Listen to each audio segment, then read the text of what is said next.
RTI SK के news agency में आप सभी का स्वागत है। आइए देखते हैं आज की बड़ी खबरें। ते आज सकाळी मी माझं त्यांच्याशी बोलणं झालं। मी मनापासून त्यांचे आणि त्यांच्या सगळ्या संघटनेचे मनपूर्वक आभार मानते की त्यांनी एका विश्वासाच्या नात्याने जी साथ आणि आशीर्वाद मला दिलाय त्याबद्दल खूप खूप आभार।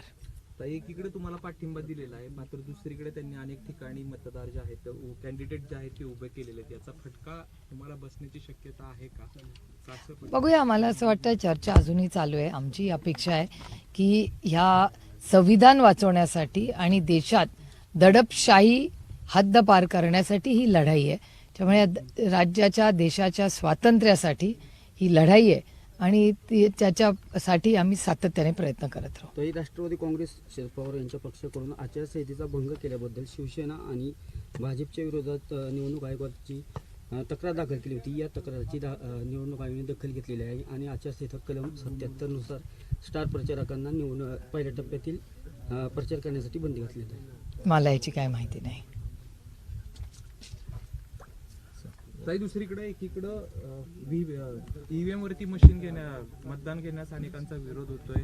बॅलेट पेपरवर घ्या असं म्हटलं जाते, यावरती आपली चर्चा आपल्याला काय वाटतं? कारण संजय राऊतांनी देखील तशी मागणी केलेली, दुसरीकडे सुप्रीम कोर्टात देखील व्हीव्हीपॅटचा विषय मला वाटतं माननीय सुप्रीम कोर्ट हे इन्कम टॅक्स, सीबीआय आणि ईडीचा गैरवापर, इलेक्शन जी प्रक्रिया आहे याच्यावर अनेक प्रश्नचिन्ह त्यांनी उपस्थित केले। ती आपल्या सगळ्यांसाठीच प्रचंड वेदना देणारी आणि चिंताजनक गोष्ट या देशात झालेली आहे।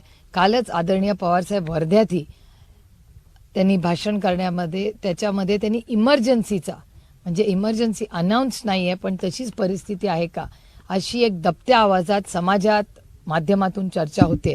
हे अतिशय एका लोकशाही असणाऱ्या देशात म्हणजे आपल्याला भारताचा सार्थ अभिमानाने हा देशातला या जगातला सगळ्यात मोठी लोकशाही कुठे तर ती तुमच्या आणि माझ्या भारतात आहे, ज्याचा आपल्याला सगळ्यांनाच अभिमान आहे। पण तिथे दडपशाहीच्या दिशेने पावलं टाकली जात आहेत का अशी सातत्याने एक काळजी, चिंता आणि काही निर्णय जे सरकार घेत आहे त्याच्यातून होताना दिसतंय। त्यामुळे देशाच्या संविधानासाठी हे अतिशय चिंताजनक आहे आणि आमची ही लढाई त्याच्याच विरोधात आहे। या मागणीवरती काय सांगाल तुम्ही? व्हीव्हीपॅट असेल किंवा बॅलेट पेपरवर निवडणूक नाही, मला असं वाटतं जे काही इलेक्शन व्हावं ते सत्याने कुठलीही दमदाटी न करता पारदर्शकपणे जे मतदार राजाच्या मनात आहे तोच निर्णय व्हावा आणि आमची अपेक्षा आहे की नेहमीच माननीय सुप्रीम कोर्टाने या देशाचं हित, पहिलं देश नंतर राज्य आणि नंतर पक्ष, त्याच्यामुळे ह्या भूमिकेमध्ये मला असं वाटतं देश पहिला आहे आणि या देशामध्ये कॉपी करून पास होण्यात काय मजा आहे।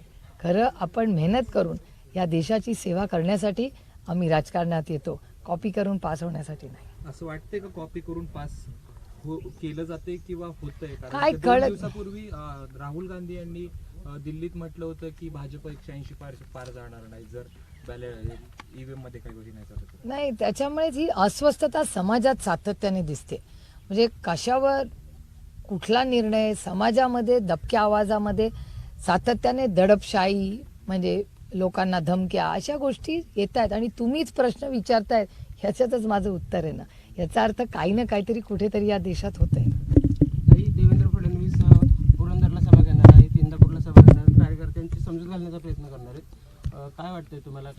नाही, लोकशाही आहे आणि अतिथी देवो भव, पाहुण्यांचं स्वागत करायचं हे आमच्यावर झालेले संस्कार आहेत। त्याच्यामुळे पाहुण्यांचं स्वागत केलंच पाहिजे आणि दुसरं ही लोकशाही आहे, प्रत्येकाला लोकशाही मार्गाने त्यांचा प्रचार करायचा अधिकार आहे। क्या आपका एनजीओ है और काम करने के लिए डोनेशन चाहिए लेकिन 1280G सर्टिफिकेट नहीं होने की वजह से डोनेशन नहीं मिल पा रहा है तो आप आरटीआई एसके के एजेंसी से संपर्क करें। आरटीआई एसके के एजेंसी से संपर्क करके 1280G सर्टिफिकेट बनवा सकते हैं। उठाए फोन और लगाएं कॉल 9769025411।